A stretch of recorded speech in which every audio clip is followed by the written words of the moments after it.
The United States Army spent 2 years and millions of dollars building a special airfield, not to train pilots, to prove that black men were too inferior to fly. Imagine being told you are not smart enough to fly a plane, not because of your skill, not because of your training, but because of the color of your skin. Now imagine proving every single one of them wrong at 30,000 feet with enemy fighters closing in. This is the story of the Tuskegee Airmen and the 2 wars they were forced to fight at the same time. The year is 1941. America is on the edge of the largest war in human history, and the U.S. Army Air Corps has a clear, unspoken rule: black men do not fly combat aircraft. The military's own studies had declared it official. African Americans, they said, lacked the intelligence, the nerve, the instinct for aerial combat. These were not fringe opinions, these were federal policy. But pressure was building from the outside. Civil rights organizations demanded change, and reluctantly, very reluctantly, the Army approved an experiment. Tuskegee, Alabama, a segregated airfield, a program designed from the very beginning to fail. That was their first mistake. The men who arrived at Tuskegee were not ordinary recruits.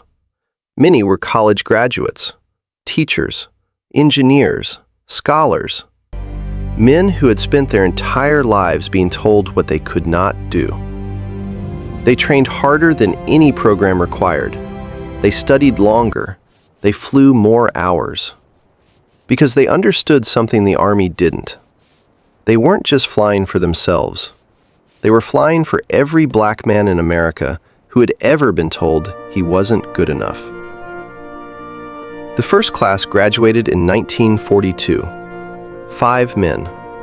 The Army sent them to North Africa, far from the main theater, where, quietly, they hoped they would be forgotten. They would not be forgotten. July 2nd, 1943, over the skies of Sicily. Lieutenant Charles Buster Hall was in pursuit. An FW-190, one of the best fighter planes the Luftwaffe had, was in his sights. Hall pulled the trigger. The German fighter went down in flames.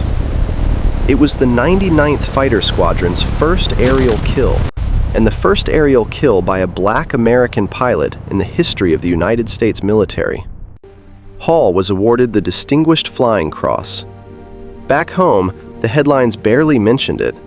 The Second War was still raging. In 1943, a group of senior Army Air Corps officers submitted a formal report. Their recommendation? Remove the 99th from combat entirely. Their reasons? Poor performance, lack of aggression, unsuitability for aerial warfare. The evidence was fabricated. The real reason was simpler. The experiment was working, and that was a threat to the entire architecture of segregation. Colonel Benjamin O. Davis, Jr., the commanding officer of the 99th, and one of only 2 black officers in the entire U.S. Army, flew to Washington. He walked into a committee hearing, and he brought the numbers. Missions completed, enemies downed, bombers protected. The report was dismissed. The 99th stayed in the fight. By 1944, 3 more squadrons had graduated from Tuskegee. Together with the 99th, they formed the 332nd Fighter Group. Their aircraft? The P-51 Mustang, the finest fighter plane the Allies had. Their marking?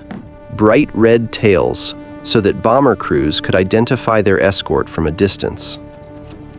The red tails had arrived. Their assignment was bomber escort, protecting the heavy B-17s and B-24s on deep missions into Nazi-controlled Europe. The most dangerous job in the air war.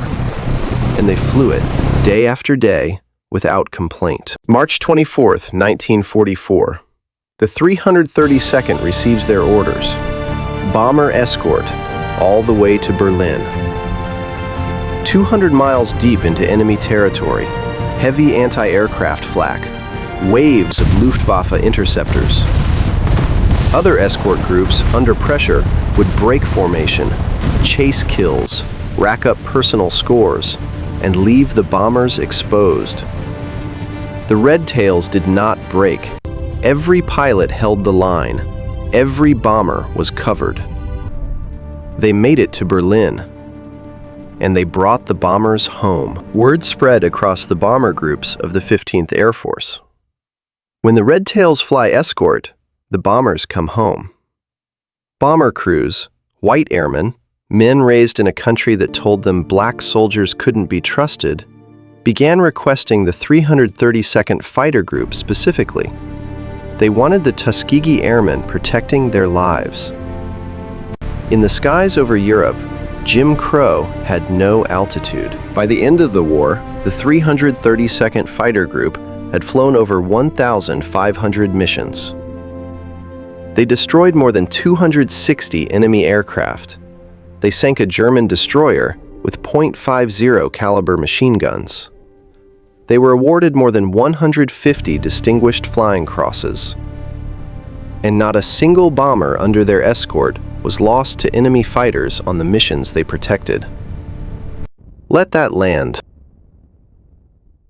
In 1945, the war ended. The Tuskegee Airmen came home as decorated heroes and were told to sit at the back of the bus. The second war, the one fought on American soil, would take another 2 decades. But the Tuskegee Airmen had already shown what that war was really about.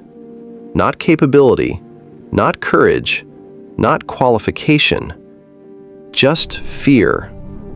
Fear of what happens when you give a man a chance and he flies higher than you thought possible. In 2007, the surviving Tuskegee Airmen received the Congressional Gold Medal, the highest civilian honor in the United States. They were called America's Finest, the Red Tails, the Double Victory Men. They were black Americans in a country that doubted everything about them, and they flew into history anyway. If this story moved you, hit subscribe. Every week on War Decoded, we find the human beings history almost forgot. Next episode, the beaches of Normandy, D-Day, the longest day.